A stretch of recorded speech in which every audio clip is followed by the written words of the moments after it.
Just over 12% of females that call Alberta home live in shelters, with Fort McMurray being no exception. Last year alone, the Wood Buffalo RCMP investigated over 1,500 cases of alleged assault and just over 100 cases of alleged sexual offense. Many of these were involved in domestic violence. With nowhere to turn in their time of need, they turned to Unity House. Deneen Giles, a local businesswoman, feels proud to give back to such a meaningful organization.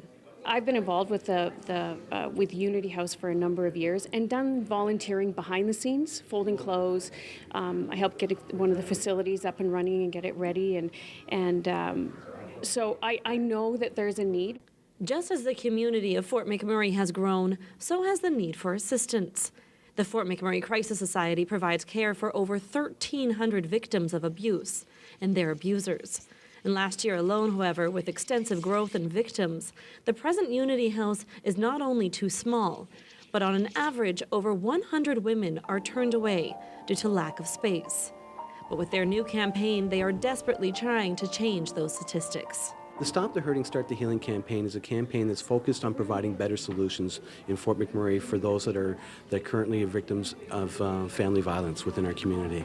And our hope is to be able to raise $50 million for the development of a new facility that will be able to help those victims. Currently, our Unity House is licensed for 36 beds, and unfortunately, our need is much greater than that.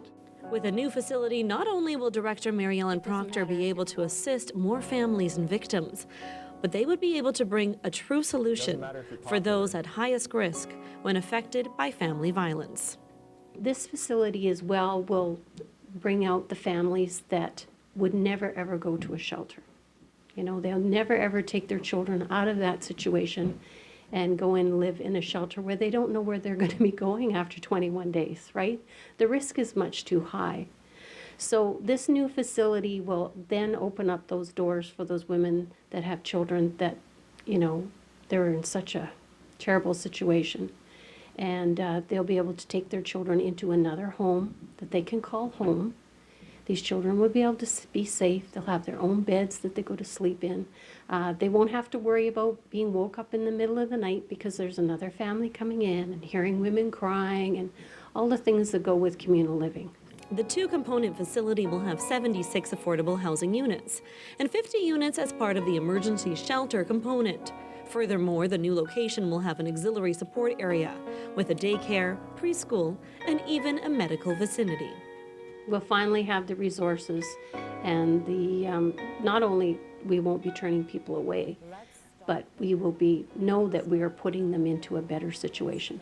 We know that we won't be just doing the Band-Aid piece, right? Women coming in and getting out of the high-risk situation that they're in is important, but what we're doing right now is only a temporary situation.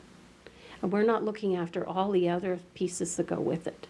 And women are actually at highest risk when they're going through the divorce period or when it comes clear to their partner that, you know, the relationship is over, their partner's not coming back. That's when she's at highest risk, and that's also when their children are at highest risk. But when you have programs put in place that help the victim and also help the offender who's going through this, you know, highly volatile time, getting them the support that they need, getting them past that piece so they can see, you know, there is life after divorce, there is life after separation, and helping them move on with their life and be healthy individuals. The multifaceted new facility needs to be built on a new piece of land to house the many different options. And like many things in Fort McMurray, cost is clearly a factor. With soaring building and supply costs, the new facility will cost $50 million to create. But for Deneen Giles, there couldn't be a more worthy cause. We arrived here back in 1995 in Fort McMurray to start up North Star Fort, and at that time Unity House had 36 beds for moms and children that are running away in the middle of the night or during the day, and they're in peril and they're in crisis. And today we're 2012 and there's still 36 beds, and to me that's just a tragedy. So there's lots of different and really worthy causes in our community.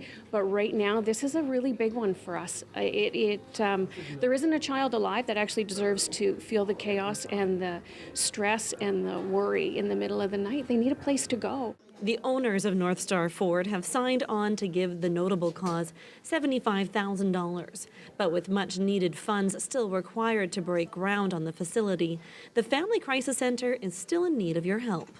It doesn't matter if it's $1. If you can afford a cup of coffee, well, you can afford to contribute to the Fort McMurray Family Crisis Society, right to those big corporations.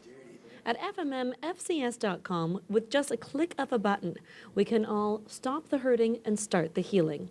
In Fort McMurray, I'm Bianca Jade for Shaw TV.